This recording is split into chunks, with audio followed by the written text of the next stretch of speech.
میں کہتا ہوں کہ جس کے سارے رجال ثقات وکیع بن جراح، سفیان الثوری، صحاح ستہ کے راوی، عاصم ابن کلیب صحیح مسلم کے راوی ہیں، ہے اور عبد الرحمن ابن اسود صحیحین کے راوی ہیں، علقمہ صحاح ستہ کے راوی ہیں۔ نیز اس کے رجال نے دوسرے سے ملاقات کی ہے، سند متصل ہے، جیسا کہ امام طحاوی نے تصریح فرمائی۔ حافظ ذکی الدین منذری نے بعض علماء سے نقل کر دیا کہ عبد الرحمن نے علقمہ سے نہیں سنا ہے۔ تقی الدین ابن دقیق العید کہتے ہیں میں نے اس کو بہت تلاش کیا لیکن یہ پتہ ہی نہیں چلا کہ یہ قائل کون ہے۔ اور عبد الرحمن ابن اسود نے کا سن ابراہیم نخعی کا سن سن 99 میں وفات پائی، اور ابراہیم نخعی نے بالاتفاق علقمہ سے سنا ہے، تو عبد الرحمن ابن اسود کے سماع میں کیا تعامل ہو سکتا ہے؟ اور بیہقی نے المتفق والمفترق میں سماع عبد الرحمن من علقمہ کی تصریح کی ہے۔ میں کہتا ہوں مسند احمد، علل احمد، جزء رفع الیدین للبخاری وغیرہ میں عبد الرحمن کے اسود سے سماع کی تصریح وارد ہوئی ہے، اور انہی کے طریق سے حدیث تطبیق منقول ہے۔ امام دارقطنی نے حدیث تطبیق کو نقل کرنے کے بعد ارشاد فرمایا ہے اسنادہ صحیح متصل۔ اس کے معنی یہی ہے کہ عبد الرحمن نے علقمہ سے سنا ہے، لہذا منذری کا کسی غیر معروف انسان سے عدم سماع کی بات نقل کر دینا ناقابل سماعت ہے۔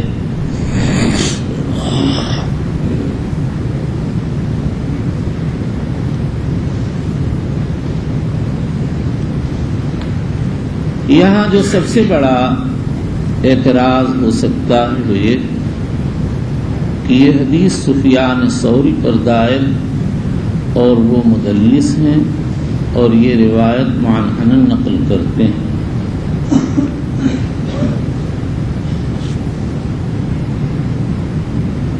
لیکن ثوری نے اپنے مسلک کی بنیاد اسی پر رکھی ہے، تو یہ بعید ہے کہ وہ کسی مدلس روایت پر جس کا راوی غیر معتبر ہو اپنے مذہب کی بنا قائم کریں۔ اس لیے ظاہر یہی ہے کہ انہوں نے یہ روایت عاصم بن کلیب سے سنی ہے۔ یہاں پہنچ کر محدثین اور جمہور کی طرف سے اس روایت کے کئی جوابات دیے جاتے ہیں۔ نمبر 1، امام احمد، امام بخاری، ابو حاتم، ابو داود اور ابن حبان و حاکم کہتے ہیں اس حدیث کا سیاق مختصر ہے اس حدیث سے جس کو عبداللہ ابن ادریس عن عاصم بن کلیب نقل کرتے ہیں۔ راوی کو وہم ہو گیا، حدیث میں ترک رفع تھا نہیں، اس کو ایسے انداز میں نقل کر دیا جس سے ترک رفع سمجھ میں آنے لگا۔ امام بیہقی رحمۃ اللہ علیہ ارشاد فرماتے ہیں کہ عبداللہ ابن ادریس عاصم بن کلیب سے جب یہ روایت نقل کرتے ہیں تو اس میں تکبیر تحریمہ کے وقت رفع یدین نقل کرتے ہیں، اور باقی مواضع میں رفع و ترک سے کوئی تعارض نہیں کرتے، تطبیق یدین بین الفخذین کا تذکرہ کرتے ہیں۔ تو ہو سکتا ہے رفع ہو لیکن راوی نے نقل نہ کیا ہو، جیسے باقی ساری سنتیں نماز کی سنتیں نقل نہیں کی ہیں۔ لیکن اختصار کا دعویٰ بدو وجہ مشکل ہے۔ اول تو اس لیے کہ جو لوگ اختصار کے دعوے دار ان میں یہ اختلاف کہ کس نے اختصار کیا۔ ابن حبان کہتے ہیں وکی نے، بخاری ابو حاتم نے اشارہ کیا سفیان ثوری نے، اور حاکم نے یہ اشارہ کیا ہے کہ عاصم نے قلیب نے اختیار کیا۔ انہوں نے اس حدیث پر کلام کرتے ہوئے فرمایا عاصم کان یختصر الاخبار ویؤدیها بالمعنى ولم یخرج حدیثه فی الصحیح، لیکن ان کا یہ آخری جملہ محل غور ہے، ان کی حدیث مسلم شریف میں موجود ہے۔ ابو بردہ نے حضرت علی سے نقل کیا ہے قال نہانی رسول اللہ صلی اللہ علیہ وسلم ان اتختم فی هذه وهذه واشار الى السبابة والوسطى، رواہ مسلم رحمہ اللہ تعالی۔ اور خود عاصم امام حاکم نے تصریح کی ہے کہ مسلم نے عاصم نے کلیب اور شریک سے احتجاج کیا ہے، اور بیہقی فرماتے ہیں کہ بظاہر حاکم نے صحیح سے بول کر صحیح بخاری مراد لی، یہ توجیہ صحیح معلوم ہوتی ہے، لیکن صحیح مسلم میں ہونا کافی ہے۔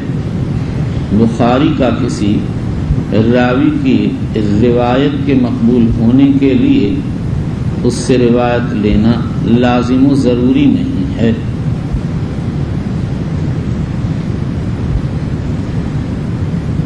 ورنہ تو ان تمام ہی احادیث سے آنکھ بند کر لینا پڑے گا جن کے روات بخاری کے نہیں، اور اس کا دنیا میں کوئی بھی قائل نہیں ہے۔ لیکن اختصار کرنے والے کی شخصیت کی تعین میں اختلاف ہونے کی وجہ سے نفس اختصار کے دعوے پر کوئی اثر نہیں پڑتا۔ ایک دوسری وجہ دعوی اختصار کی تردید میں یہ پیش کی جاتی ہے کہ اس حدیث کے بعض طرق میں ہے ثم لا يعود، اس سے بھی تصریح یہ معلوم ہوتا ہے کہ تکبیر تحریمہ کے علاوہ کسی اور جگہ رفع یدین نہیں تھا، اور اگر ہم اختصار کو تسلیم کر لیں تو باقی موازن رفع یدین کا امکان ملتا ہے،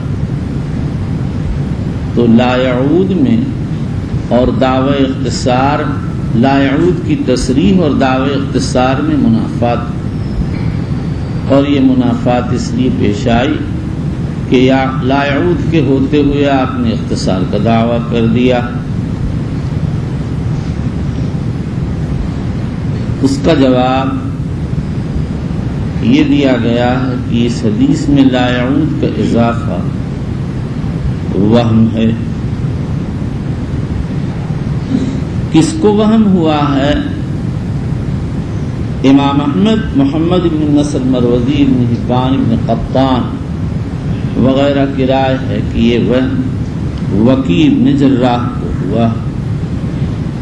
ابن حبان کہتے ہیں کہ روایت میں تھا یعنی فلا يعود، بعض اور یہ اضافہ وکی اپنی طرف سے کرتے تھے، بعض روات نے یعنی کو ساقط کر دیا، ثم لا يعود جز روایت بن گیا۔ اس کا جواب یہ ہے کہ وکی ابن جراح ثم لا يعود کے نقل کرنے میں منفرد نہیں ہیں. ان کے مطابق عبداللہ ابن مبارک،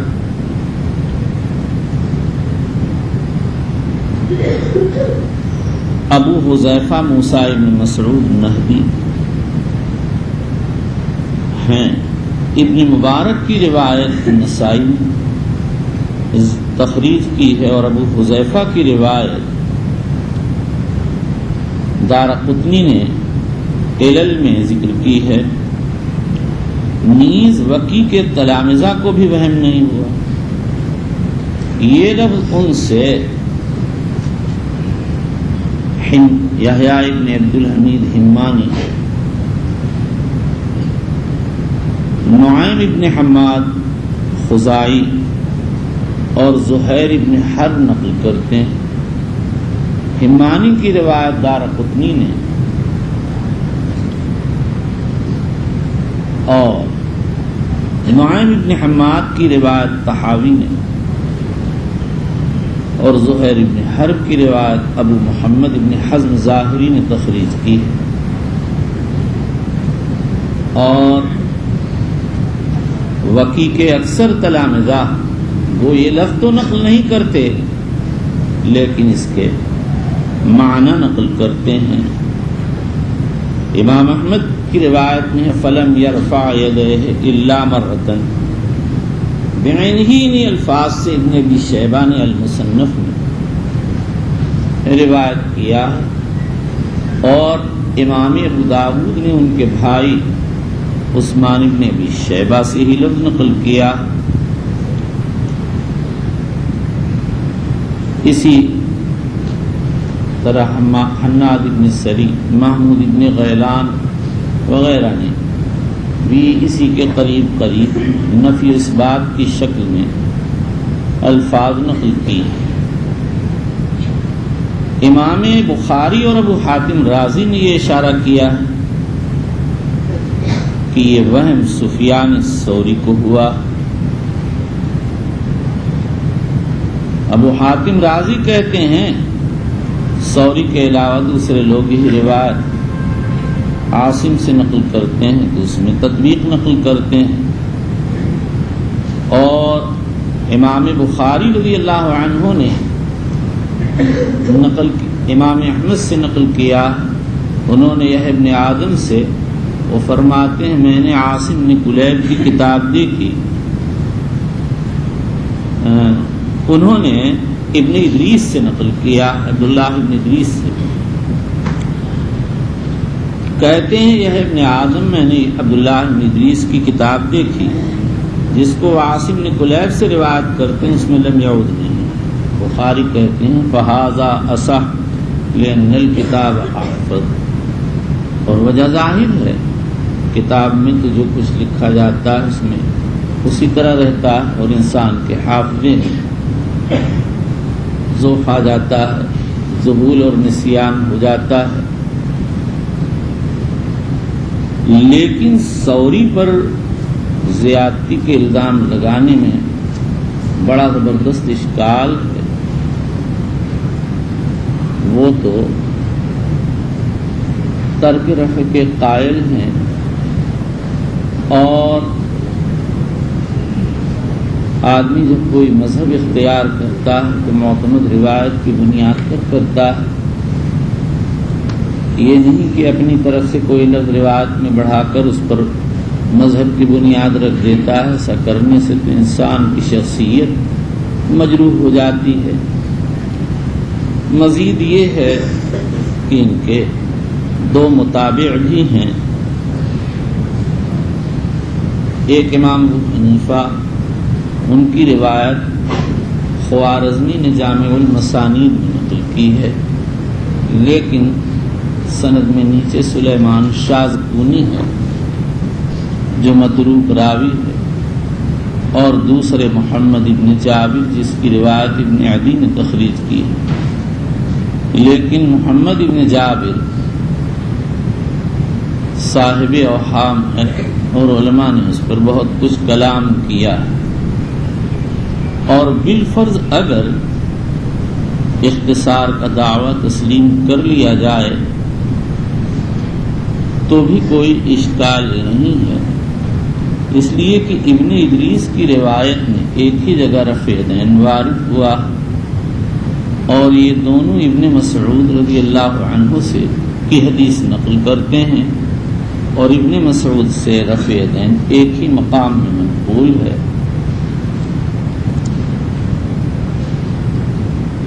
بدیع الدین راشدی کی رائے یہ ہے کہ یہ دونوں حدیثیں الگ الگ ہیں۔ ثوری کی روایت میں تو ترک رفع ہے، لیکن ابن ادریس کی روایت سے رفع دین ثابت ہوتا۔ میں کہتا ہوں کہ بدیع الدین راشدی نے یہ بات ساری دنیا کے خلاف کہی ہے۔ امام بیہقی نے تصریح کی ہے کہ ابن ادریس کی روایت میں صرف رفع دین عند الافتتاح کا ذکر ہے، اس کے بعد اور کہیں بھی رفع دین کا تذکرہ نہیں ہے، اور یہ چیز ابن ادریس کی روایت کے الفاظ سے بالبداہت ثابت ہے۔ دوسرا جواب یہ دیا گیا کہ ابن مسعود کی یہ حدیث منسوخ ہے۔ امام بیہقی رحمۃ اللہ علیہ فرماتے ہیں اگر حدیث کے الفاظ وہی ہیں جو ابن ادریس نقل کرتے ہیں تو اس میں اور رفع دین کی روایات میں کوئی تنافی ہے ہی نہیں۔ ایک جگہ رفع دین کے ذکر کر دینے سے باقی مواضع سے رفع دین کی نفی لازم نہیں آتی، اور اگر حدیث کے الفاظ وہ ہیں جو سفیان ثوری نقل کرتے ہیں تو ہو سکتا ہے یہ ابتدا کی حدیث ہو، جب تک رفع دین مشروع نہیں ہوا اور اس کے بعد مشروع ہوا، اور اس کا قرینہ یہ ہے کہ اس حدیث میں تطبیق کا ذکر ہے، اور تطبیق ابتدائی عمل ہے، بعد میں منسوخ ہو گیا۔ بیہقی کی تقریر نہایت واضح ہے، اس پر اگر کوئی اشکال کر سکتا ہے تو صرف یہ کر سکتا ہے کہ یہ نسخ بالاحتمال ہے، لیکن بیہقی نے جو قرینہ پیش کیا ہے وہ نہایت مضبوط ہے کہ ابن مسعود کی روایت میں تطبیق کا ذکر ہے، تطبیق ابتدائی عمل ہے، تو ظاہر یہ ہے کہ ترک رفع بھی ابتدائی عمل ہوگا، بعد میں رفع دین مشروع ہوا ہوگا اور ابن مسعود رضی اللہ تعالیٰ عنہ سے مخفی رہ گیا۔ نمبر 3، ایک بڑی جماعت نے جواب دیا کہ ابن مسعود رضی اللہ تعالیٰ عنہ کو بھول ہو گئی، وہ رفع دین ہوتا تھا لیکن وہ اس کو بھول گئے۔ یہ جواب ابن حبان، خطابی، ابو بکر صبغی اور بہت سے علماء نے دیا، اور اس کی ابتدا امام شافعی سے ہے، مگر انہوں نے بڑے دبے الفاظ میں کہا تھا، ان کے ماننے والے آئے، انہوں نے صاف صاف بات کہہ دی۔ غور طلب مسئلہ یہ ہے کہ ابن مسعود سابقین اولین میں نبی اکرم صلی اللہ علیہ وسلم نے فرمایا تھا وَلْيَلِنِ مِنْكُمْ أُولُو الْأَحْلَامِ وَالنُّهَى، تو ظاہر ہے کہ ابن مسعود آپ کے قریب کھڑے ہوتے ہوں گے، 5 نمازوں میں شرکت ہوتی ہوگی، اور ہر نماز کی ہر رکعت میں رکوع میں جاتے ہوئے، رکوع سے اٹھتے ہوئے رفع دین دیکھتے تھے، اس کے باوجود بھول گئے۔ یہ کیا سمجھ میں آتا ہے؟ اگر کوئی یہ کہے کہ اس میں کیا تعجب کی بات ہے، ایک آدمی ایک مدت تک ایک عمل کرتا ہے اور بعد میں چھوڑ دیتا ہے، بھول جاتا ہے، تو اس کا جواب یہ ہے کہ یہ تو وہاں ہے جہاں کوئی اختیاری عمل ہو، آدمی کرتا اور چھوڑ دے، یہ تو وہ عمل ہے جو صاحب سنت صلی اللہ علیہ وسلم سے ثابت ہے. ابن مسعود روز و شب حضور کو یہ کرتے دیکھتے تھے اور خود اس کے مطابق عمل کرتے تھے، اور علیکم بسنتی کی وجہ سے بعد میں اس پر عمل درآمد رکھا تو کہاں پر بھول ہو گئی؟ اگر بھول ہوگی تو ایک نماز میں ہوگی، ایک رکعت میں ہوگی، یا ایسی مستقل بھول واقع ہو گئی کہ ہمیشہ کے لیے رفع دین ترک کر دیا. اس لیے یہ جواب سمجھ میں نہیں آتا. ایک بات میرے دل میں خطرے کے طور پر گزرتی ہے، اللہ عالم اس کی حقیقت کیا ہے. وہ یہ ہے کہ ابن مسعود پس طاقت تھے اور طبیعت میں خشوع و خضوع بہت تھا. ظاہر یہ ہے کہ تکبیر تحریمہ کے وقت تو نظر اٹھا کر دیکھتے تھے، رفع دین کرتے ہوئے دیکھتے تھے، اس لیے اس وقت تو رفع دین کیا اور اس کو نقل کیا. لیکن اس کے بعد غایت خشوع کی وجہ سے اپنی نگاہ سجدے کی جگہ پر رکھتے ہوں گے، اس لیے حضور صلی اللہ علیہ وسلم کے رفع دین کو اگر نہ دیکھا اور اس کی وجہ سے انہوں نے اس کی حکایت نہ کی ہو تو اس میں کون سی تعجب کی بات ہے. مگر یہ ایک احتمالی ہی سی بات ہے. آدمی کتنی پستہ قد ہو، جب پاس رہے گا آج نہیں تو کل، کل نہیں تو پرسوں، اس مہینے میں نہیں تو اگلے مہینے میں، تو یقیناً اگر رکوع میں جاتے ہوئے رکوع سے اٹھتے ہوئے رفع دین دیکھے گا تو یقیناً ذہن میں بات آئے گی کہ اچھا یہاں پر بھی یہ بات. واللہ سبحانہ اعلم. دوسری دلیل عن البراء بن عازب رضی اللہ عنہ ان رسول اللہ صلی اللہ علیہ وسلم كان اذا افتتح الصلاة رفع يديه الى قریب من اذنه ثم لا يعود. رواہ ابو داؤد و ابو یعلا. اس حدیث پر یہ اشکال ہے کہ اس میں ثم لا يعود ثابت نہیں ہے. یزید ابن زیاد اس کے راوی نے اہل کوفہ سے لے کر اس میں اضافہ کر دیا ہے. یہ بات ابن عینہ نے ارشاد فرمائی اور اس کے بعد انہی کے اتباع میں امام شافعی، احمد بخاری، عثمان دارمی، حاکم، بیہقی وغیرہ نے ارشاد فرمائی ہے اور اس کی دو دلیلیں پیش کی گئی ہیں. پہلی دلیل تو یہ ہے کہ یزید ابن ابی زیاد کے عام تلامذہ قدامہ یہ لفظ ان سے نقل نہیں کرتے. امام ابو داؤد نے حسین، خالد ابن ادریس وغیرہ کے اسما ذکر کیے ہیں. اس کا جواب یہ دیا گیا کہ ان سے یہ لفظ اسماعیل ابن زکریا اور سفیان ثوری، اسرائیل ابن یونس، حسین، حمزہ زیات نقل کرتے ہیں. اسماعیل ابن زکریا کی روایت دارقطنی نے، سفیان کی طحاوی نے، اور اسرائیل کی بیہقی نے خلافیات میں، حسین کی ابو یعلا اور ابن عدی نے، حمزہ زیات کی طبرانی نے اوسط میں تخریج کی. مگر یہ سب روایات ایسے طریقوں سے آئی ہیں جن کے روات غیر معتمد ہیں. سفیان ثوری سے اس روایت کا ثبوت تو بہت ہی زبردست محل تأمل ہے، اس لیے کہ ان سے یہ زیادتی معمل ابن اسماعیل نقل کرتا ہے جو کثیر الغلط ہے، اور انہی کے دو تلمیذ عبد الرزاق اور محمد ابن یوسف فریابی جو حافظ حدیث ہیں، یہی روایت جب ان سے نقل کرتے ہیں تو یہ زیادتی نقل نہیں کرتے. اول تو جب دو اور ایک کا مقابلہ ہوگا تو دو کو ترجیح ہوگی، کیونکہ الاثنان اولا بالحفظ من واحد. اور دوسرے جب حافظ اور غیر حافظ کا مقابلہ ہوگا تو حافظ کی روایت کو ترجیح حاصل ہوگی. واللہ تعالی اعلم۔ اس کی اور بھی بات اسانید ہیں، اس پر بھی علماء نے کلام کیا۔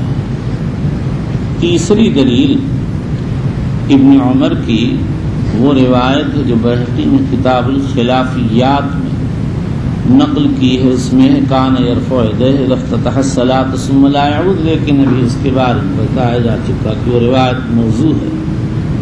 اور چوتھی دلیل عباد ابن زبیر کی مرسل روایت ہے ان رسول اللہ صلی اللہ علیہ وسلم کان اذا افتتح الصلاۃ رفع یدیہ ثم لم يرفعهما فی شیء حتی یفرغا۔ امام بہقی حافظ ابن حجر کہتے ہیں فی اسنادہ میں ینظر فیہ۔ علامہ انور شاہ کشمیری کہتے ہیں کہ یہ روایت مرسل جید ہے، لیکن حافظ ابن قیم نے منار منیف میں اس کو موضوع قرار دیا۔ اس کے علاوہ اور بھی بہت سی روایات کو دلیل میں پیش کیا جاتا ہے جن میں رفع یدین فی موضع واحد کا ذکر ہے، لیکن عدم الذکر عدم کی دلیل نہیں ہے۔ بعض لوگوں نے یہاں پہنچ کر اور بھی دنیا بھر کی روایتیں پیش کی ہیں۔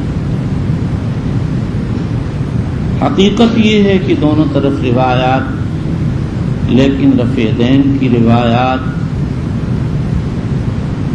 اس کے مخالف جہت کی روایات سے اقواب ارجح،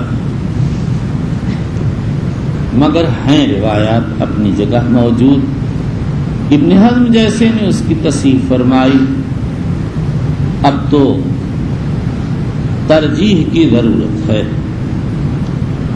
حنفیہ جمہور علماء کی طرف سے کئی ترجیحی باتیں پیش کی گئیں۔ سب سے پہلی بات تو یہ ہے کہ اس بات کی روایتیں اقوا، اور دوسری بات یہ ہے کہ ان میں کثرت ہے۔ امام شافعی فرماتے ہیں 13 صحابہ سے منقول ہے۔ امام بخاری کہتے ہیں 17 صحابہ سے منقول ہے، اور ابن جوزی نے مقدمہ موضوعات میں 26 صحابہ کا نام لیا۔ ابو علی نیشاپوری نے 33 صحابہ یا اس کے آس پاس کا نام لیا۔ تقی سبکی کہتے ہیں 43 صحابہ سے منقول ہے، عراقی کہتے ہیں 50 سے مروی، اور فیروز آبادی آئے کہنے لگے 400 صحابہ سے منقول ہیں، لیکن یہ بالکل غلط ہے۔ اور تیسری وجہ ترجیح یہ ہے کہ رفع یدین کا تعلق اس بات سے ہے، ترک رفع کا نفی سے، اور جب نفی اس بات میں تعارض ہوگا تو اس بات کو ترجیح حاصل ہوگی۔ اور بہقی نے ایک دوسرا جواب دیا کہ ترک رفع کی روایت منسوخ ہے، ابھی اس کے متعلق ضمناً تقریر آ چکی ہے۔ اور ایک تیسرا جواب یہ دیا گیا کہ ترک رفع کی روایت مؤول ہے۔ شاہ اسماعیل شہید فرماتے ہیں کہ ثم لم یرفع کا مطلب یہ ہے فی ابتدائی رکعت الثانیہ، رکعت ثانیہ کے ابتدا میں رفع یدین نہیں کیا۔ اور جو لوگ ترک رفع کے قائل وہ یہ کہتے ہیں کہ ترک رفع کے روات فقیہ ہیں، اور جب فقیہ غیر فقیہ کی روایت میں تقابل ہوگا تو فقیہ کی روایت کو ترجیح ہوگی۔ اس پر اشکال یہ ہے کہ رفع یدین کی روایت کے راوی سالم جو مدینہ کے ان فقہائے 7 میں سے ہیں جن کے فتویٰ پر اہل مدینہ اعتماد کرتے تھے۔ بعضوں نے ایک دوسری وجہ ترجیح بیان کی کہ نماز حرکت سے سکون کی طرف آئی ہے۔ پہلے نماز میں بات چیت ہوتی تھی، لیکن یہ سب ختم ہو گیا، تو ہو سکتا ہے کہ ابتدا میں رفع دین رہا ہو، بعد میں نہ رہا ہوگا، لیکن اس کی کوئی دلیل نہیں ہے۔ اگر کلام منسوخ ہو گیا تو رفع دین کا منسوخ ہونا لازم نہیں آتا۔ بعض علماء نے یہ جواب دیا کہ ترک رفع کی روایت قرآن کے مطابق ہے۔ قال تعالی قوموا للہ قانتین۔ اس پر اشکال یہ ہے کہ یہ رفع اسی رفع دین کی جنس سے ہے جو تحریمہ کے وقت ہوتا، عیدین کی نمازوں میں ہوتا۔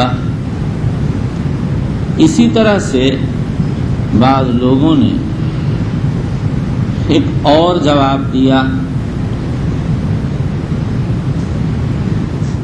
وہ یہ کہتے ہیں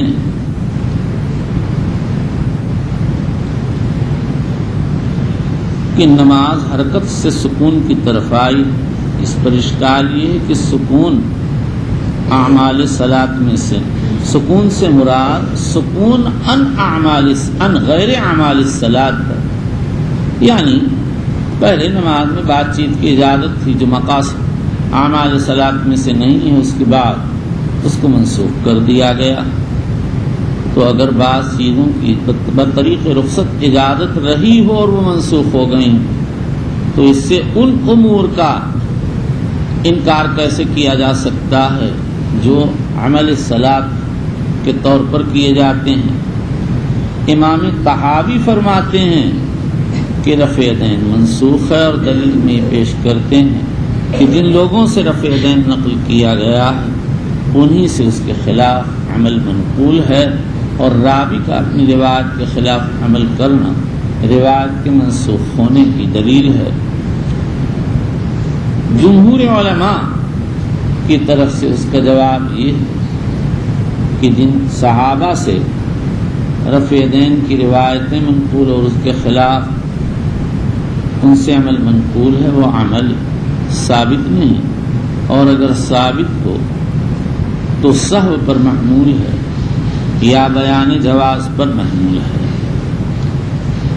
یہاں پہنچ کر علامہ ابن حزم نے یہ بات کہی ہے، اگر کوئی شخص رفع دین کرتا ہے تو بھی سنت کے مطابق عمل کرتا ہے، اور اگر رفع دین نہیں کرتا تو بھی سنت کے مطابق عمل کرتا ہے، اس لیے کہ دونوں طرف روایات موجود ہیں، اور رفع دین کی روایات کی طرح ترک رفع کی روایت ابن مسعود کی حدیث کی صحیح ہے۔ واللہ سبحانہ اعلم۔ چلیے بسم الله الرحمن الرحيم وبالسيادة بالتصوير إلى الأمير المؤمنين في حديث رسول الله صلى الله عليه وسلم أبي عبد الله البخاري رضي الله عنه قال باب إلى أن يرفع يديه اس طرح چبا چبا کے نہ پڑھو، صاف پڑھو، عربوں کا لہجہ بہت زیادہ نہ نکالو۔ چلیے، وقال أبو حميد في أصحابه میں انڈین آدمی ہوں، مجھ کو اس طرح کا پڑھنا چلتا نہیں۔ ایک عربی بچہ میرے سامنے تھوڑی سی عبارت پڑھ رہا تھا، میں کہا سادی پڑھ، اس نے سادہ پڑھا، اور مجھ کو اچھا لگتا تھا سادہ پڑھنا۔ میں بھائی انڈین مال ہوں، آپ لوگ جو ہیں اور چیز کچھ ہے، میں نہیں جانتا آپ کیا چیز ہے، یہ کیا چیز ہے، حیا کرنا۔ صاف پڑھیے آپ عربی لہجے میں، لیکن ایسے پڑھیے کہ معلوم ہو کہ آپ کیا پڑھ رہے ہیں، پریشان ہونے سے کیا فائدہ۔ چلیے، وقال أبو حميد في أصحابه رفع النبي صلى الله عليه وسلم حذو منكبيه۔ آپ لوگوں نے مخارج سے ادا کرنے کو یہ سمجھ لیا کہ اتار چڑھاؤ کے ساتھ جھٹکے دے کر کے عبادت پڑھی جائے، یہ نہیں ہے۔ پڑھیے مخارج کے ساتھ، لیکن اس طرح سے نہیں جو آپ نے لہجے ایجاد کر لیے ہیں۔ چلیے، وبه قال حدثنا أبو يمان قال أخبرنا شعيب عن الزهري قال أخبرني سالم۔ یہ کیا شعیب عن الزہری کیا چیز ہے؟ میں آپ کو پڑھ کے سناتا ہوں، اس طرح پڑھیے۔ وبالإسناد المتصل منا إلى أمير المؤمنين في حديث رسول الله صلى الله تعالى عليه وسلم قال حدثنا محمد بن مقاتل قال أخبرنا عبد الله بن المبارك قال أخبرنا يونس عن الزهري قال أخبرني سالم بن عبد الله عن عبد الله بن عمر رضي الله عنهما قال رأيت رسول الله صلى الله تعالى عليه وسلم إذا قام في الصلاة رفع يديه حتى تكون حسب منكبيه وكان يفعل ذلك حين يكبر الركوع ويفعل ذلك إذا رفع رأسه من الركوع ويقول سمع الله لمن حمده ولا يفعل ذلك في السجود. یہاں بھی تو مخارج ادا کیے گئے، جھٹکا دینے سے کیا فائدہ ہے؟ چلیے. وبه قال حدثنا اسحاق الواسطي قال حدثنا خالد بن عبد الله عن خالد عن ابي قلابه انه راى مالك بن الحويرث اذا صلى كبر ورفع يديه واذا اراد ان يرفع رفع يديه واذا رفع راسه من الركوع رفع يديه وحدث ان رسول الله صلى الله عليه وسلم صنع هكذا. وبالاسناد المتصل الى امير المؤمنين من حديث رسول الله صلى الله عليه وسلم عن عبد الله البخاري رضي الله عنه قال باب اذا لم يرفع يديه وقال ابو حميد في اصحابه رفع النبي صلى الله عليه وسلم احد منكبيه. بابن الائن یرفع یدیہ. بس کچھ ضرورت نہیں کہ سب لوگ پڑھیں، علامہ فی جماعت تو پڑھ لیتے ہیں، بس بہت ہیں، ان کا پڑھ لینا میرے لیے کافی، میرا سر دکھتا نہیں. آپ لوگوں کے پڑھنے سے، آپ ہیں، امریکن عرب صاحب ہیں، ان لوگوں کا پڑھنا مجھے پریشان کرتا ہے. کہ امریکن عرب کون ہے؟ مولوی مظہر کا لڑکا، کیا نام ہے تیرا؟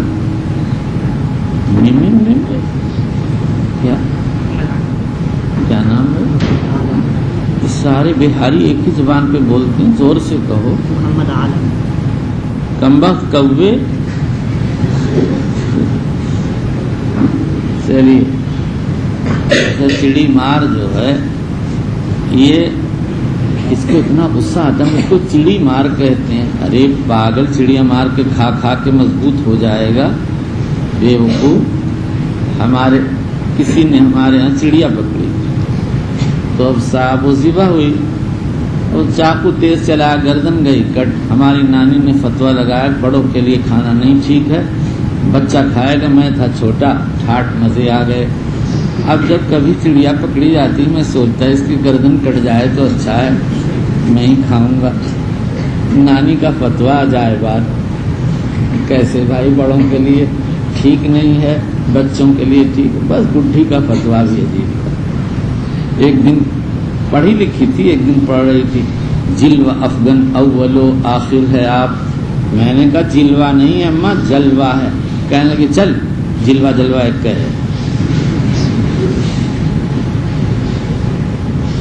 ایک دن کہہ رہی کرے تھے تہجد پڑھے تھے. میں نے کہا اماں تہجد نہیں ہے، تہجد ہے. کہنے لگی تہجد ایک کہ ہوتا ہے. اس کی اردو عجائب بات تھی. ایک دن ایک پلیٹ پہ کچھ لکھا ہوا تھا. میں نے کہا اماں بہت اچھا لکھا ہے، یہ کس نے لکھا؟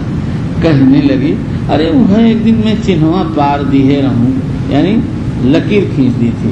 میں سمجھا گپ پھانکتی ہے بڈھی. میں نے کہا کاؤ ہے، یعنی یہ کیا لکھا ہے؟ کہنے لگی مسجد. میں نے کہا مسجد لکھا ہے. کہنے لگی ارے مسجد مسجد ایک کہ ہوتا ہے. سمجھے؟ تو لکھا تھا اس نے مسجد خود ہی، اور پڑھ کے آ رہی ہے مسجد. ہمارے دیہاتوں میں مسجد کو مسجد کہتے ہیں. تو ساتھ دیکھیے اس بڈھی کی قرات عجیب تھی، القرات العجیبہ. کافی میں فتوے لگاتا تھا، اور جب وہ خط لکھواتی کئی دن تک خوشامد کرتی. اس کا خط عذاب الہی تھا. جو اس کے خط میں پھنس گیا سمجھ جاؤ کہ جیل میں بند ہے. صبح سے بیٹھ جاتی تھی، 2 حرف لکھ کے سوچتی، پھر کہتی پیچھے سے پڑھ، پھر اس کے ساتھ 2 حرف ملا دیتی، پھر سوچتی. بس ایک کارڈ کیا ہوتا تھا، وہ 2 گھنٹے پورے لگتے تھے لکھنے کے لیے. اور پھر ہدایات لا دکھا، ارے اتنا بڑا بڑا لکھت. اچھا صاحب، ارے اماں کا ضرورت ہے، پیسہ لاگا. اس کی بڈھی کے فتوے عجیب. اور جہاں پتہ لکھا جاتا ہے کہتی تھی وہاں 2 سطر لکھ. کہ اماں پکڑ لے کہ نہیں، کوئی نہیں پکڑتا، چل لکھ. تمام سب پورا بے فائدہ چیز لکھواتی تھی. فلاں کھیت میں بویا گیا ہے، فلاں آدمی فلاں وقت آیا، تو کیا فائدہ ان چیزوں کو لکھنے سے؟ اگر اب زندہ ہوتی میں کہہ دیتا بھٹی تیرا زمانہ القت، لیکن بھائی میرے پڑھنے میں اس کے بڑا دخل ہے. بس بیچاری بیٹھی رہتی تھی اور میں کتاب دیکھتا رہتا. پھر جب اٹھتا تب روتا، تو سمجھ جاتی کہ روتا کیوں ہے، کہ کیوں روتا تھا. عشاء نہیں پڑھے ہوتا تھا نا، بیٹھا کتاب دیکھ رہا ہوں. اب جب اٹھا تب عشاء پڑھنا، اب سردی لگتی تھی، پھر بیچاری اٹھ کے پانی گرم کرتی، پھر میں وضو کرتا، پھر عشاء پڑھتا، پھر سویا کرتا.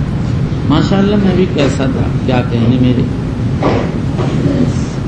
کہ جماعت سے کہیں پڑھتے. ماشاءاللہ میں بہت بہادر تھا نا، چپ بیٹھا کتاب دیکھ رہا ہوں. ابا غصے ہوتے تھے کہ ابھی سے بہت نمازیں نہ پڑھ، ورنہ جو لوگ بچپن میں بہت پڑھتے ہیں جوانی میں چھوڑ دیتے ہیں. تو ان کے ڈر کے مارے نہیں اٹھتا تھا. کہ جب میں ذرا کچھ بڑا ہو گیا پھر تو پڑھنے لگا تھا. ایک مرتبہ گیا ان کے ساتھ تراویح پڑھنے، تو وہ تو پڑھ رہے تھے، رکوع بھی کیا، سجدے میں چلے گئے. تب میری آنکھ کھلی، میں نے فوراً کھٹاکھٹ رکوع کیا اور سجدے میں چلا گیا. سلام پھیر کے ابا نے کہا چل جا سو جا. چھوٹا سا تھا، بڑا شوق تھا مجھ کو مسجد میں جانے کا، رات میں اٹھنے کا، اور پتہ نہیں کیا کیا کرتا رہتا تھا. بس ایک مرتبہ رات کو جا رہا تھا بچوں میں سے ڈر گیا، پھر نہیں گیا. چھوٹا سا تھا، اور جدھر سے گزرتے ہیں وہاں سب بانس بہت تھا، بانسی بانس لگا ہوا، ڈر گیا، پھر نہیں گیا. اب تو سب خیر کٹ کٹا گیا. چلیے، چھوٹے بچوں کو تنہا نہیں جانا چاہیے.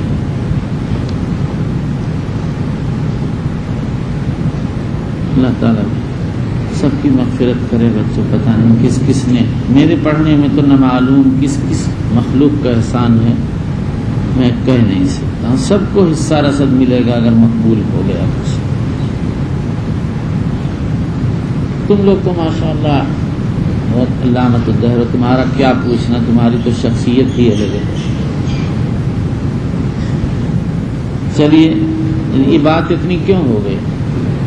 اقرأ القراء النخلوی صاحب نے عبارت شروع کی اس لیے، ارے بھائی لڑکوں ان کا پاؤں پکڑ لو تم لوگ، اور یہ کہ بس آپ نہ پڑھا کریں. آپ اور ابن المظہر ان دو سے بچوں کان پکڑو، ہاتھ جوڑو، کہ جب بھی آپ دونوں پڑھتے ہیں تو کفی جماعتوں صاحب جو ہے جب پڑھتے ہیں اس کی آواز سے مجھے الجھن نہیں ہوتی، صاف ستھری بات پڑھتا ہے. غلط پڑھے تو فی جماعتوں چچی جماعت کو بلاتا ہے، تب بھی وہ صحیح پڑھتا ہے. اس کو اتنا غصہ آتا ہے کہ مجھے میرا نام کیا رکھ دیا ہے، تو نہیں پڑھا ہے. اب گھر جائے گا، اگر میں کبھی زندگی میں ادھر آ گئے، میں کہوں گا بھائی مولوی فی جماعت کہاں گئے؟ اب لوگ کہیں گے کون ہے مولوی فی جماعت؟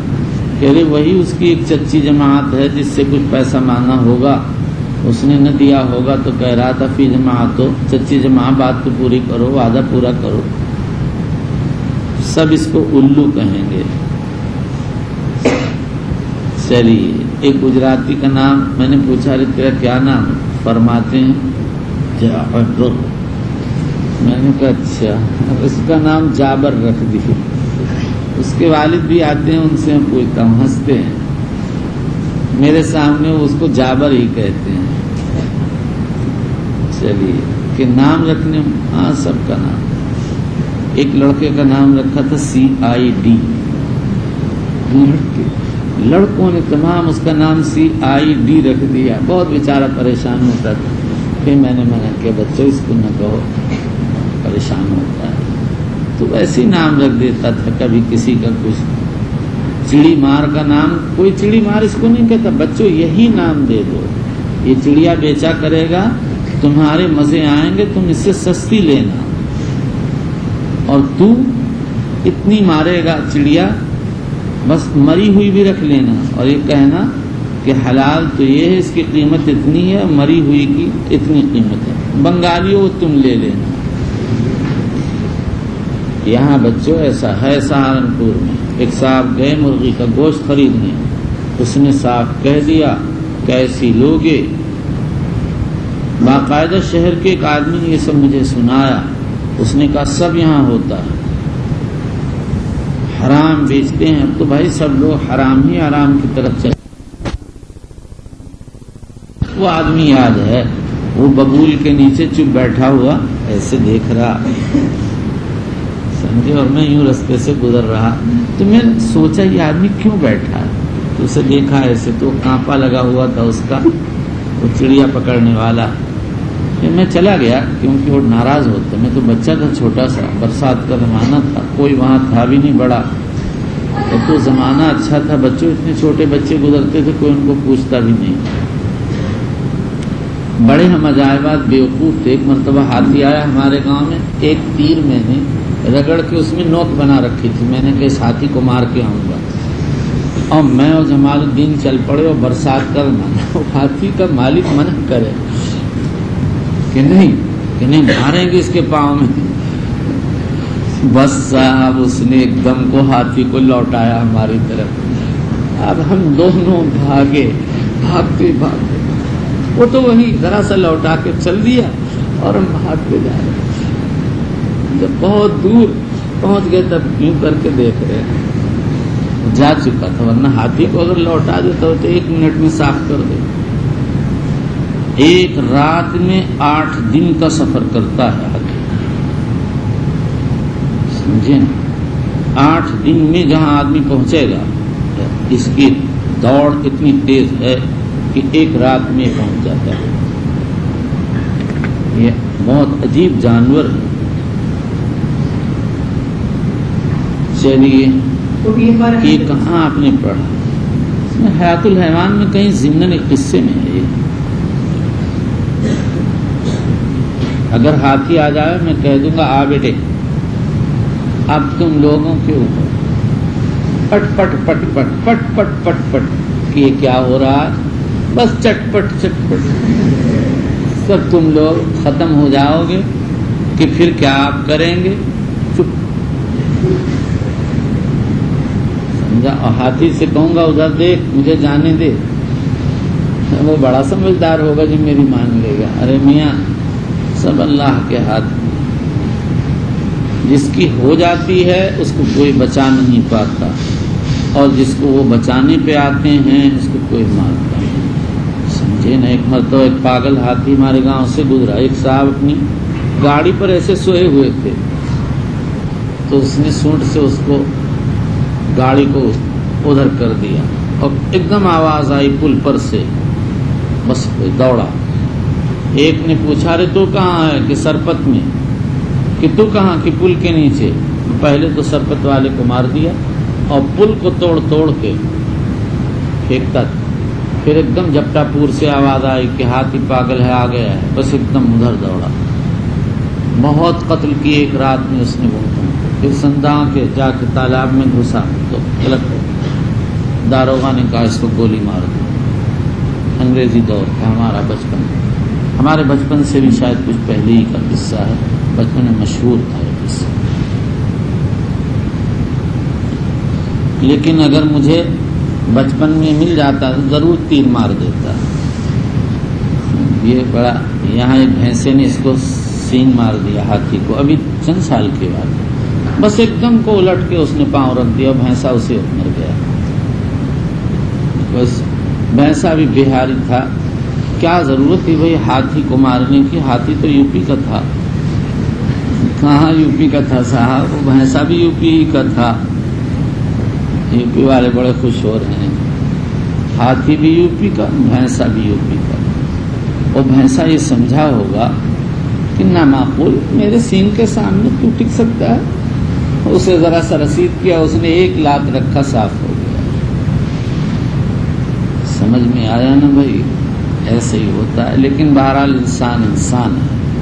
ایک مرتبہ افریقہ میں عورتیں بیٹھی تھی کار پر، وہ ہاتھی جنگلی گزر رہا تھا، اور کسی نے اس کو چھیڑ دیا، تو کار کی طرف متوجہ ہوا، اس میں جو عورت بیٹھی تھی وہ بہت سمجھدار تھی، اتر کے ایک دم نیچے کو ادھر سے چلی گئی۔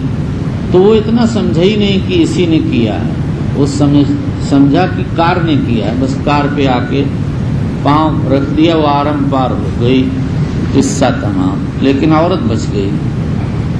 یہ ہے وہ بات۔ کیا بات؟ اوپر سے فیصلہ تھا کہ موت نہیں آئے گی، لیکن یہ فیصلہ تھا کہ گاڑی ختم ہو جائے گی۔ سب اوپر سے ہی چلتا ہے، اوپر سے بچوں ایسے فیصلے چلتے ہیں کہ چھری رکھی ہوئی اور بچ جاتا ہے آدمی۔ ایسا قصہ پیش آیا، چھری رکھی ہوئی اور بچ گیا۔ جنگ ہو رہی تھی اور صحابی رومی کے نیچے آ چکے تھے، اور ایک دم کو وہ چھری خنجر نکال ہی رہا تھا، حضرت طلحہ کود کر آئے، دشمن کے لشکر سے صاف کر دیا۔ یہ طلحہ مرتد ہو گئے تھے، نبوت کا دعویٰ کیا تھا، پھر تائب ہو گئے، لیکن حضرت خالد کے ڈر کی وجہ سے دارالاسلام میں نہیں آتے تھے، مگر اندر سے مسلمان ہو گئے تھے تائب ہو کر۔ جب انہوں نے دیکھا کہ رومی سوار ہے عربی انسان پر، تو ان سے برداشت نہ ہوا اور لشکر روم سے نکل کے آئے صاف۔ اس کے بعد اپنا ماجرا حضرت عمرو بن عاص سے کہا، اور یہ کہا مجھے ڈر یہ خالد مار ڈالے گا مجھے۔ تو حضرت عمرو بن عاص نے خط لکھا۔ حضرت عمر طواف کر رہے تھے، جب طلحہ نے کہا میں طلحہ ہوں، بالکل سرخ ہو گئے۔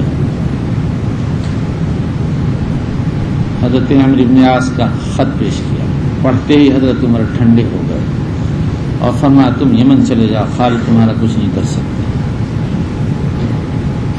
یہ بہت زبردست پہلوان تھے۔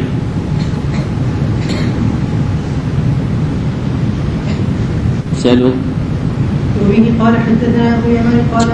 اللہ، پھر یہی آواز آ رہی ہے۔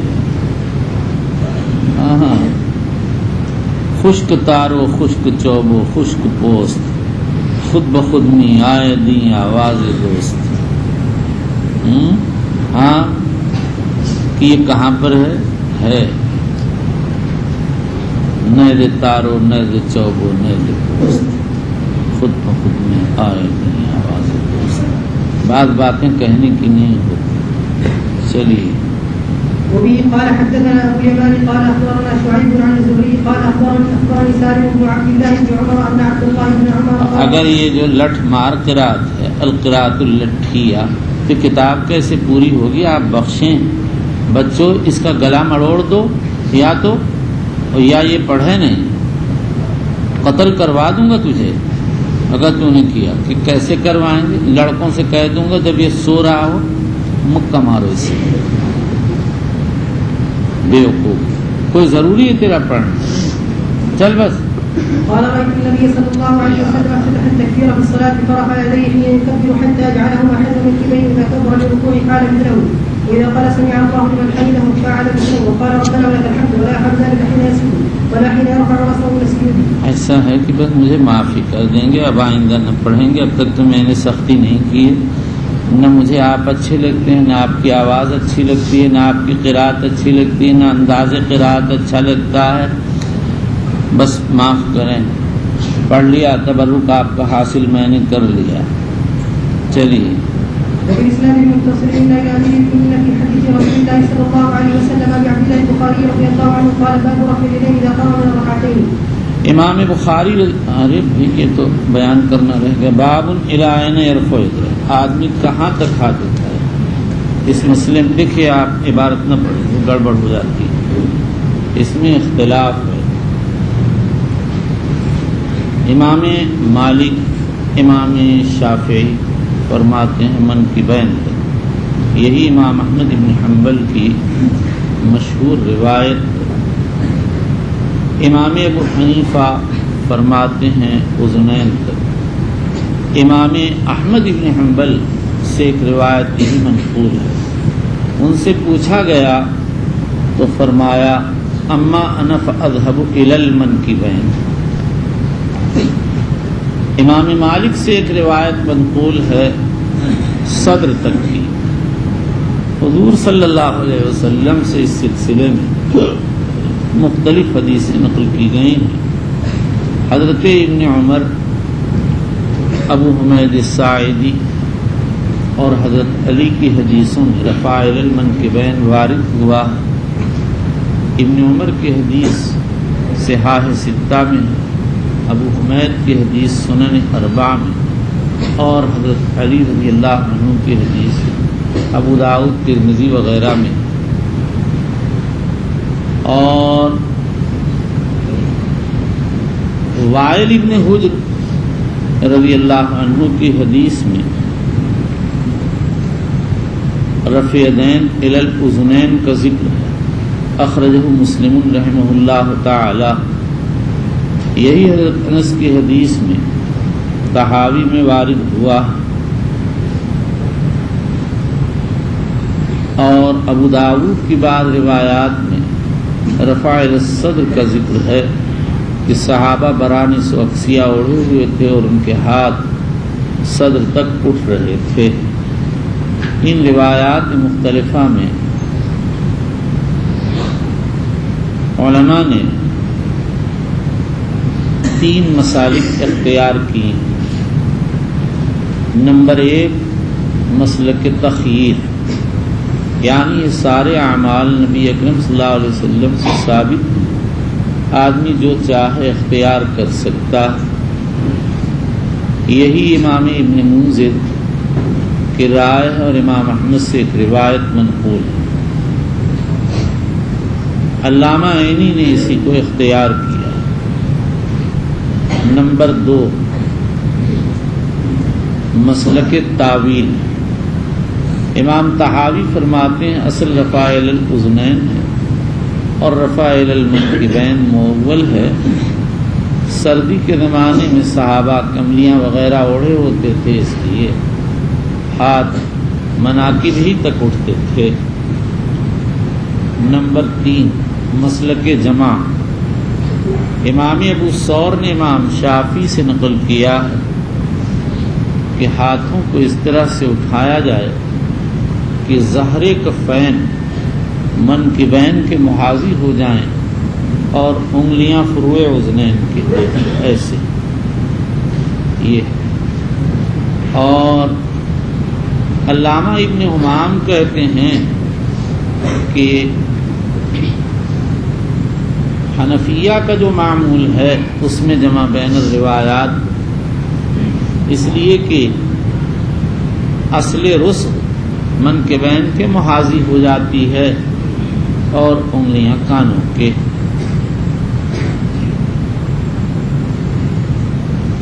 مگر حقیقت یہ ہے کہ یہ جمع بین الروایات نہیں ہے، اس میں تو جمع کا نام ہے ترجیح، بین الروایتین کی صورت ہے. واللہ تعالی عالم.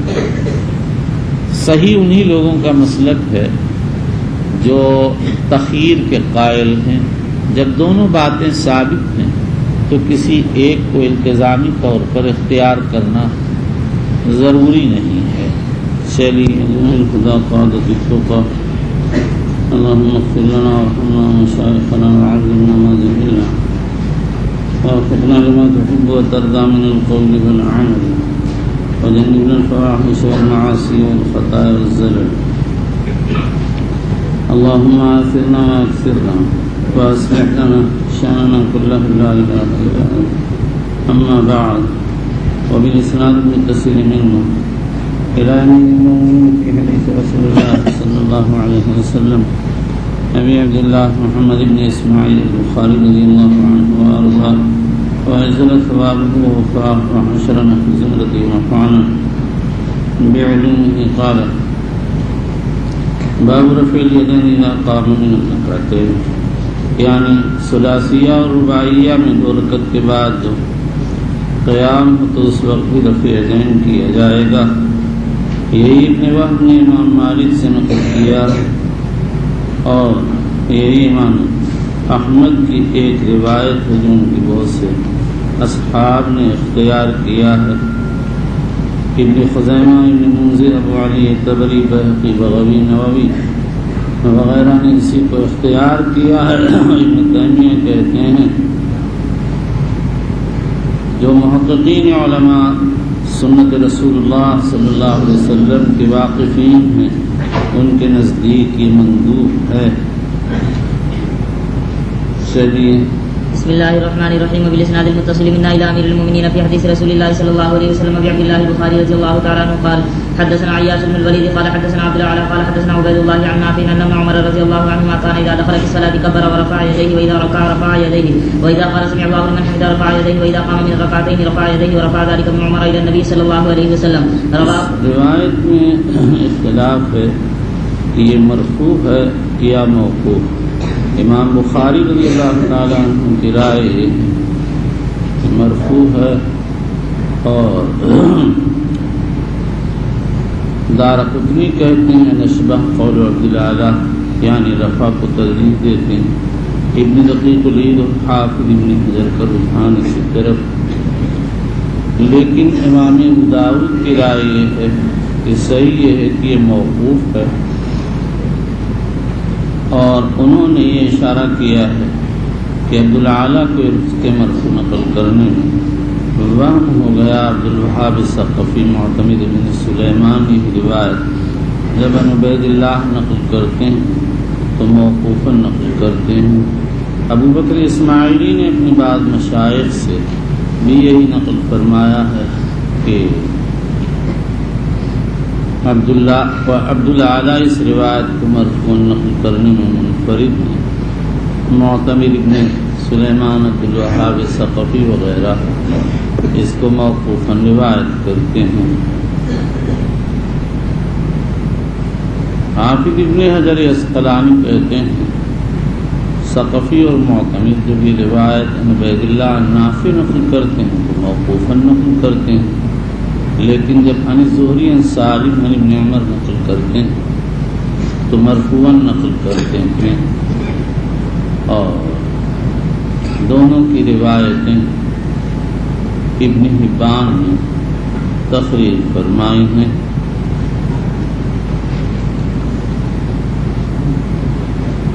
ورواه حماد بن سلمة عن أيوب عن نافع عن عمر عن النبي صلی اللہ تعالی علیہ وسلم.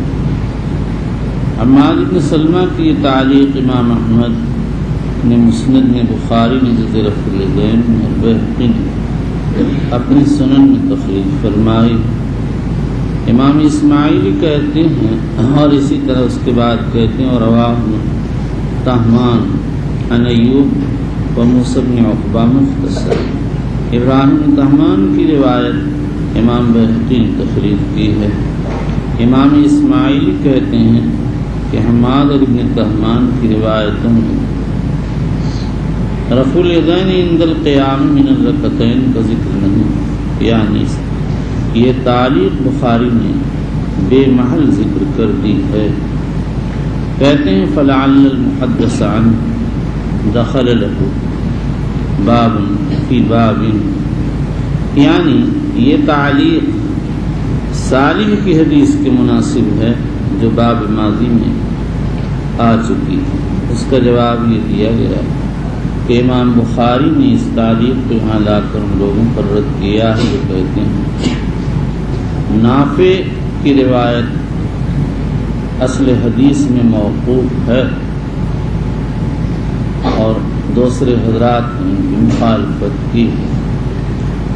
یہ تعلیق لا کر بخاری نے بتا دیا کہ نافع کی اصل روایت مرفوع ہے، تنہا عبدالعالیٰ ہی ان سے مرفوع نقل نہیں کرتے، بلکہ تنہا عبدالعالیٰ ہی عن عبید اللہ نافع مرفوع نقل نہیں کرتے، بلکہ حماد بن سلمان ایوب نافع ابن طہمان ایوب و موسیٰ بن عقبہ نافع مرفوع نقل کرتے ہیں. تو گویا یہ بتانا ہے کہ نافع کی اصل روایت کے بارے میں جو لوگوں کا خیال ہے کہ موقوف ہے، مرفوع نقل کرنا وہم ہے. بخاری کہتے ہیں ایک ہی آدمی ان سے مرفوع نقل نہیں کرتا، بلکہ یہ سختیانی ان کی مطابعت کرتے ہیں، وہ بھی نافع سے اس کو مرفوع روایت کرتے ہیں. چلیے وفي الاسناد المتصل منا الى امير المؤمنين في حديث رسول الله صلى الله عليه وسلم ابي عبد الله البخاري رضي الله تعالى عنه قال باب وضع اليمنى على اليسرى في الصلاه، یعنی ہاتھ اٹھانے کے بعد ہاتھ باندھ لے. مصنف ترتیب وار چل رہے رفع الیدین کہ تحریمہ کے بعد یہ باب ہونا چاہیے تھا، لیکن رفع یدین کی مناسبت سے رفع یدین سے متعلق تراجم رفع عند الرکوع والرفع منہ اور رفع کی مقدار اور رفع یدین عند القیام من الرکعتین کے تراجم طبعاً ذکر کر دیے۔ جب سب سے فراغت ہو گئی تو اصل ترتیب کی طرف آئے اور فرماتے ہیں کہ ہاتھوں کو باندھنا چاہیے، دائیں ہاتھ بائیں ہاتھ پر رکھنا چاہیے۔ یہی حضرات ائمہ ثلاثہ اور جمہور علماء کا مسلک ہے۔ حسن بصری، ابن سیرین، امام مالک وغیرہ فرماتے تھے کہ ارسال کرنا چاہیے۔ مالکیہ کا ایک قول یہ ہے کہ فرض میں ارسال اور نفل میں وضع ہوگا۔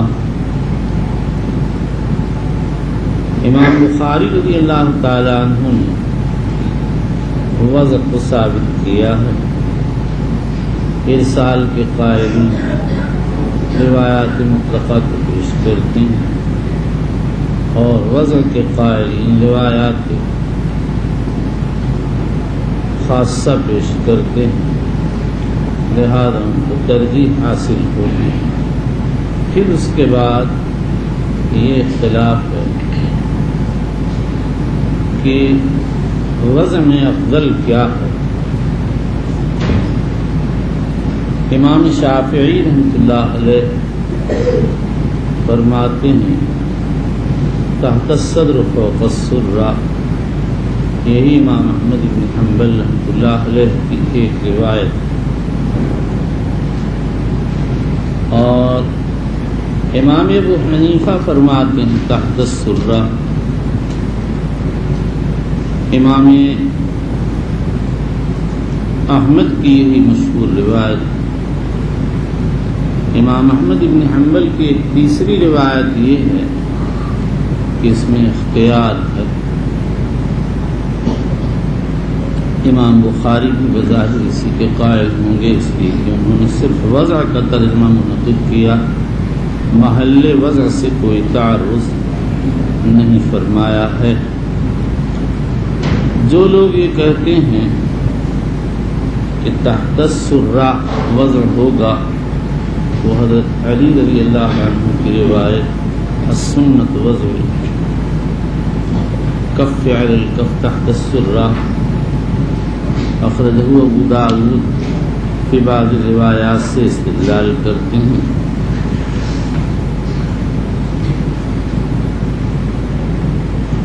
ورواه احمد بن ابی شیبہ، لیکن اس کی سند میں عبد الرحمن بن اسحاق واسطی ہے جو ضعیف ہے، بلکہ بعض اس کو متروک کہتے ہیں۔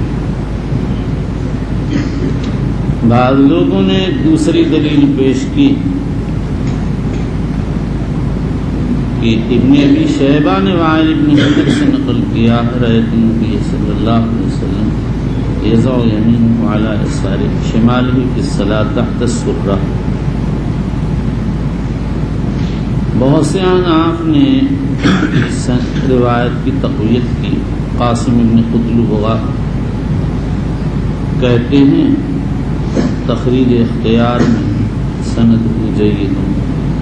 ابو طیب مدنی کہتے ہیں حدیث قوی۔ عابد سندھی نے طوالع الانوار میں لکھا حدیث رجال ثقات۔ علامہ حیات سندھی نے فتح الغفور میں لکھا ہے تحت السرہ کا ثبوت محل نظر ہے، اس لیے کہ نسخہ صحیحہ مصنف کے نسخہ صحیحہ میں اس کا کوئی نشان نہیں۔ علامہ قائم سندھی نے فوز الکرام میں اس پر اعتراض کیا کہ میں نے مصنف کے ایک نسخے میں زیادتی دیکھی جس پر صحت کی علامات موجود ہیں۔ میں کہتا ہوں مصنف کا کہ جو نسخے میری نگاہ سے گزرے ہیں کسی میں بھی یہ زیادتی موجود نہیں۔ سندھ میں ایک نسخہ ہے، اس کی نقل مدرسے کے قدیم کتب خانے میں آدھی ہے اور آدھی حضرت شیخ رحمۃ اللہ علیہ کے کتب خانے میں تھی۔ اس میں زیادتی ہے۔ اسی طرح ملتان سے جو نسخہ کسی زمانے میں تھوڑا تھوڑا چھپا تھا اس میں نہیں، اور پھر حیدرآباد سے جو نسخہ چھپا اس میں بھی اس کا کوئی نام و نشان نہیں ہے، اور یہی صحیح ہے۔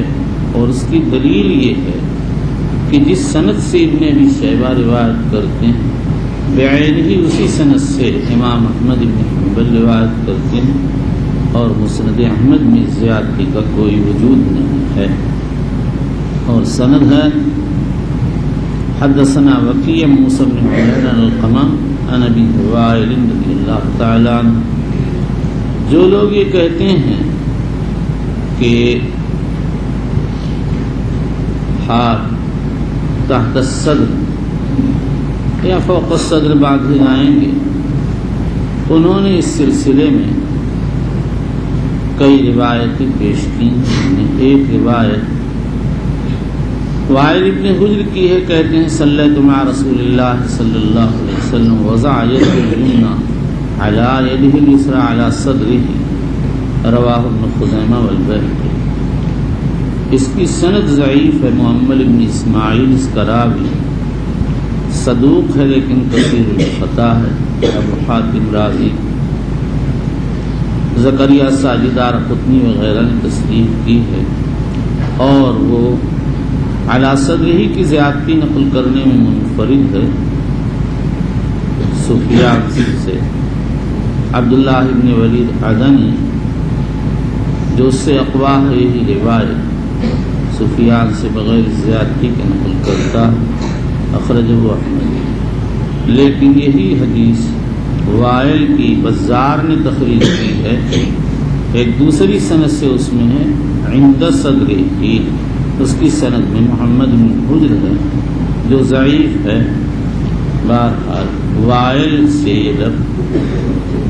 یہ مضمون دو سندوں سے مروی ہے، اور ایک دوسری روایت حضرت البختاری کی ہے جس میں وارد ہے رأیت النبی صلی اللہ علیہ وسلم یضع حاذہ علی صدرہ، رواہ احمد بن یحیی القطان۔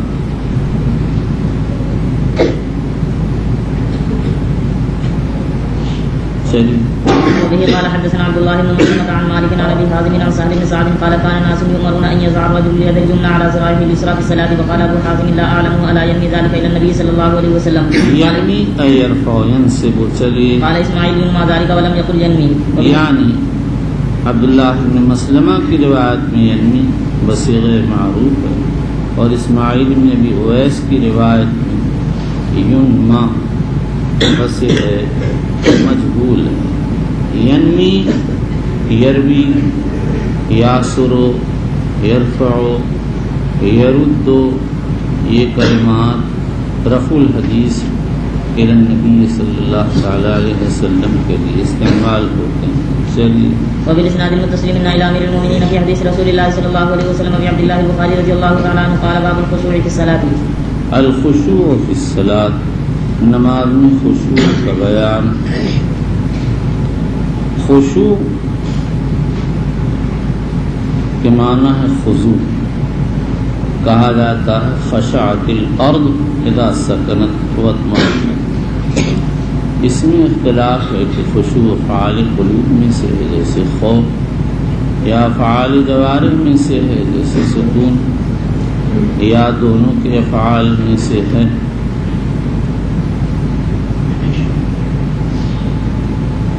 عام عارفین کہتے ہیں کہ افعال القلوب میں سے ہے، اور حدیث سے بھی اسی کی تائید ہوتی ہے۔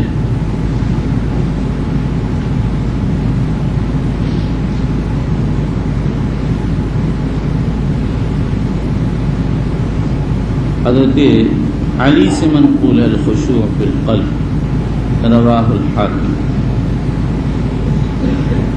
ابن ابی شیبہ نے ایک مرسل روایت نقل کی کہ نبی اکرم صلی اللہ علیہ وسلم نے نماز کی حالت میں ایک شخص کو اپنی داڑھی سے کھیلتے ہوئے دیکھا تو فرمایا لو خشع قلب هذا لخشعت جوارحه،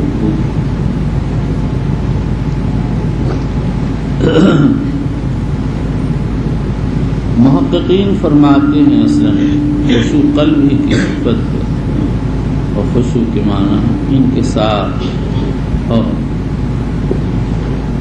شکستگی، اور جب قلب میں شکستگی ہوتی ہے تو اس کا اثر اعضاء و جوارح پر ظاہر ہوتا ہے۔ صاحب خشوع نگاہ نیچی کرتا، اپنے اطراف کو پست رکھتا ہے، اس کے بعد پھر اس میں اختلاف ہے کہ خشوع مستحبات میں سے یا واجبات میں سے۔ مشہور یہ ہے کہ مستحبات میں سے، یہی حنفیہ کا مذہب ہے، اور مالکیہ شافعیہ حنابلہ کا مشہور قول ہے۔ لیکن مذاہب ثلاثہ کا دوسرا قول یہ ہے کہ خشوع فرض ہے۔ قاضی اعجاز مالکی، قاضی حسین ابو زید مروزی شافعی حنبلی اور ابو محمد ابن حزم ظاہری اسی کے قائل، اور بعض علماء شافعیہ کہتے ہیں اگر خشوع نماز پایا گیا تو نماز ہی نہ ہوگی۔ علامہ محب تبری فرماتے ہیں اس سے مراد خشوع فی الجملہ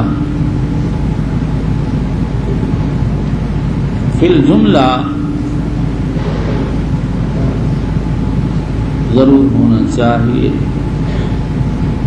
اور اگر بالکل ہی خشوع نہیں ہے تو قاضی حسین ابو زید مروزی ابن ابی موسیٰ حنبلی وغیرہ کہتے ہیں نماز باطل ہو جائے گی۔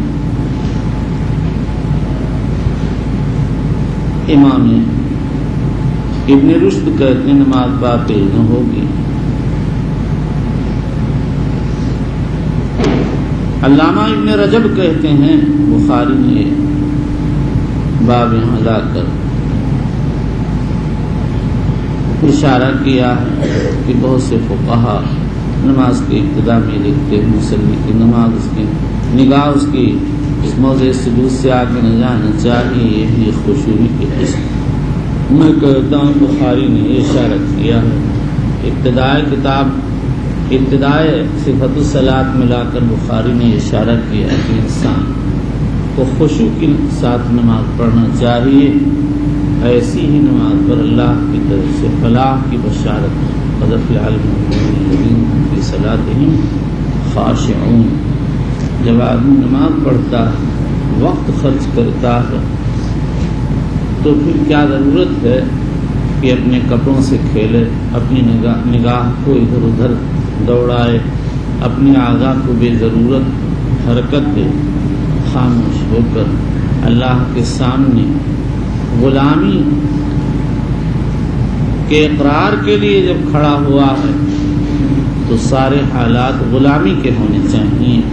ایسا معلوم ہو کہ واقعی یہ بندہ مسکین اللہ کی عبدیت ادا کرنے کے لیے اور اس کی عبادت کرنے کے لیے اس کے سامنے عبدیت کے اظہار کرنے کے لیے کھڑا ہوا ہے۔ وبه قال حدثنا اسماعيل قال حدثني مالك عن ابي الزناد عن الاعرج عن ابي هريره رضي الله تعالى عنه ان رسول الله صلى الله عليه وسلم قال هل ترون قبلتي ها هنا والله ما يخفى علي ركوعكم ولا خشوعكم واني کیا تمہارا خیال ہے میرا قبلہ ادھر ہی ہے، جدھر میں دیکھتا ہوں بس اسی طرف کی مجھ کو اطلاع ہوتی ہے اور کہیں کی اطلاع نہیں ہوتی ہے۔ ما يخفى علي ركوعكم ولا خشوعكم، تمہارا رکوع خشوع مجھ پر پوشیدہ نہیں رہتا۔ وَإِنِّي لَأَرَاكُمْ وَرَاءَ ظَهْرِي، میں اپنی پشت کے پیچھے سے تم کو دیکھتا ہوں۔ یہ باتیں اللہ کی طرف سے کہلوائی جاتی تھی تاکہ امت اپنے نبی کے پیچھے جب کھڑی ہو تو باادب کھڑی ہو اور کوئی ایسی حرکت نہ کرے جو شان عبودیت کے منافی ہے۔ چلیے. وبه قال حدثنا محمد بن بشار قال حدثنا غندر قال حدثنا شعبة قال سمعت قتادة عن انس بن مالك رضي الله تعالى عنه عن النبي صلى الله عليه وسلم قال اقيموا الركوع والسجود فوالله اني لا اراكم من بعد وربما قال من بعد ظهر اذا ركعتم وسجدتم. پہلی روایت میں خشوع کا ذکر ہے، وہ تو ترجمۃ الباب کے مطابق ہے، اور دوسری روایت خشوع کا کوئی تذکرہ نہیں ہے. بعض علماء ارشاد فرماتے ہیں دونوں روایت ایک ہی مضمون سے تعلق رکھتی ہیں. جب ایک روایت میں ذکر آ گیا تو گویا دوسری میں بھی آ گیا. اور بعضوں کی رائے یہ ہے کہ بخاری نے اقیم الرکوع والسجود سے ترجمہ کیا. رکوع و سجود کی اقامت یہ ہے کہ آدمی رکوع اور سجدے کی حالت میں ساکن الاطراف ہو، جلد بازی سے کام نہ لے. اور بھائی قاعدہ ہے الظاہر عنوان الباطن. جب انسان کے اعضاء پر سکون طاری ہوگا تو یہ علامت ہوگی اس بات کی کہ باطن کے اندر خشوع ہے. نیند یہ ظاہر باطن پر اثر انداز ہوتا. جب آدمی کے اعضاء میں سکون ہوگا تو اس کا اثر باطن پر پڑے گا. اعضاء و جوارح بھی کو خفیف حرکت سے روکا جائے گا تو قلب کے اندر بھی رکاو پیدا ہوگا، انکسار اور شکستگی اور مسکنت آئے گی. چلیے. وفي الاسناد المتصل من الى امير المؤمنين في حديث رسول الله صلى الله عليه وسلم ابي عبد الله البخاري رضي الله تعالى عنه قال باب ما يقرأ بعد سال اندرا کا حادثہ پیش آیا. اس سال پاکستان گیا تھا اور جن شہر میں گھسا نہیں اور تھوڑا سا سویا، سو کے اٹھا، ظہر کی نماز کے لیے شور ہوا کہ اندرا کا حادثہ پیش آ گیا. میں نے سوچا غیر ملک ہے، معلوم نہیں کیا قصہ ہے، خاموش رہا. لیکن تھوڑی دیر کے بعد تصدیق ہو گئی کہ بھائی واقعہ صحیح ہے. کیا کہنا چاہ رہا تھا ذہن سے بالکل ہٹے. ایک قصہ کچھ سنا کیا بات کر رہا تھا میں بچوں؟ اتنے بھی آپ لوگوں کو بھی معلوم. کیا بات اس سے کہی تھی؟ پاکستان کا قصہ شروع کر دیجیے.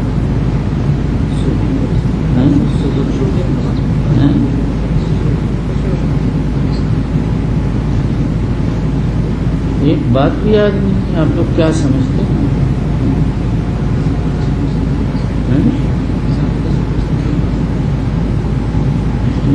ذہن سے قصہ ہی نہیں. بچو اللہ پڑھاتا ہوتا ہوں بھول جاتا ہوں. یہ کیفیت کسی شہر کی تکلیف سے ہو گئی. اس کو یہ سب ہوتا نہیں. یاد آیا تو بتا دوں گا.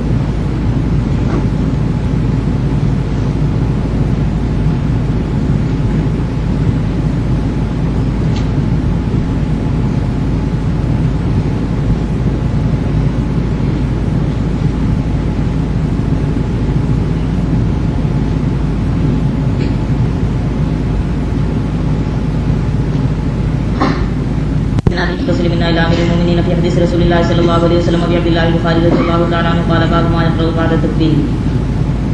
اسی طرح مستملی کے نسخے میں ہے اور دوسرے نسخوں میں ما یقولو ہے جو عام ہے اور وہ اپنے جو اشمل ہے اور قرات اور ثنا دونوں کو شامل. پہلا نسخہ اسماعیلی کی روایت میں واقع ہوا تو انہوں نے یہاں بخاری پر یہ اعتراض کیا کہ ثنا کی روایت میں قرات نہیں ہے، یعنی ما یقرأ کا عنوان اس کو شامل نہیں. اس کا جواب یہ دیا گیا کہ یقرأ میں تضمین کی گئی ہے، یقولو کے معنی کی. اور بعض علماء نے یہ جواب دیا ہے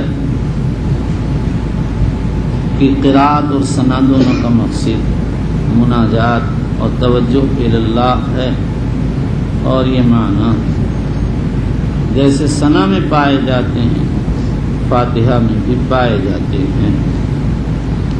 پھر اس کے بعد اس بات میں اختلاف ہے کہ فاتحہ کے تکبیر تحریمہ کے بعد ثنا پڑھی جائے گی یا نہیں۔ امام مالک کہتے ہیں ثنا پڑھنا مستحب نہیں، امام ابو حنیفہ شافعی احمد جمہور فرماتے ہیں مستحب ہے۔ اس سلسلے میں کثرت سے روایات وارد ہیں۔ امام احمد کا مشہور مسلک تو یہی ہے کہ ثنا مستحب، لیکن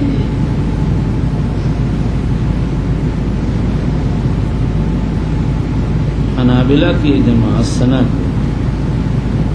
کو واجب کہتی ہے۔ ابن بطہ اصفہانی نے اسی کو اختیار کیا اور امام احمد سے ایک روایت نقل کی ہے۔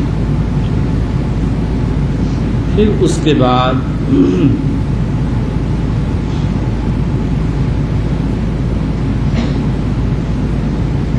آگے امام بخاری رضی اللہ عنہ کیا کہنا چاہتے ہیں؟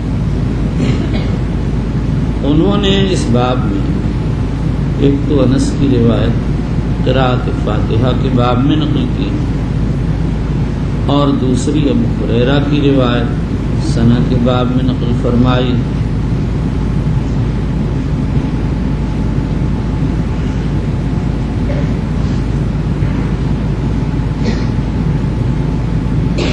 حضرت شیخ فرماتے ہیں کہ امام بخاری رضی اللہ تعالی عنہ نے فریقین کے دلائل کی طرف اشارہ کیا۔ امام مالک کی دلیل پیش کر دی اور جمہور کی۔ شیخ الہند فرماتے ہیں امام بخاری یہ بتانا چاہتے ہیں ثنا و ترک ثنا توسع ہے، گنجائش۔ ہمارا خیال یہ کہ امام بخاری نے جمہور کا مسلک اختیار فرمایا،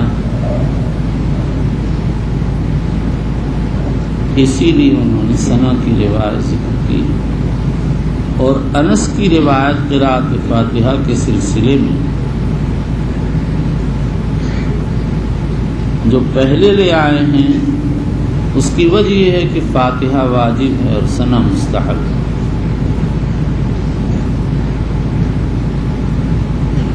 پھر جو لوگ ثنا کے قائل ان میں اختلاف ہے کون سی دعا پڑھنا چاہیے۔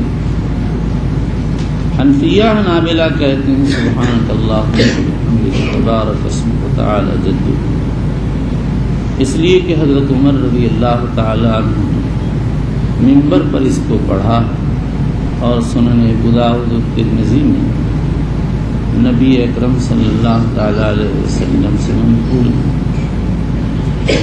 اور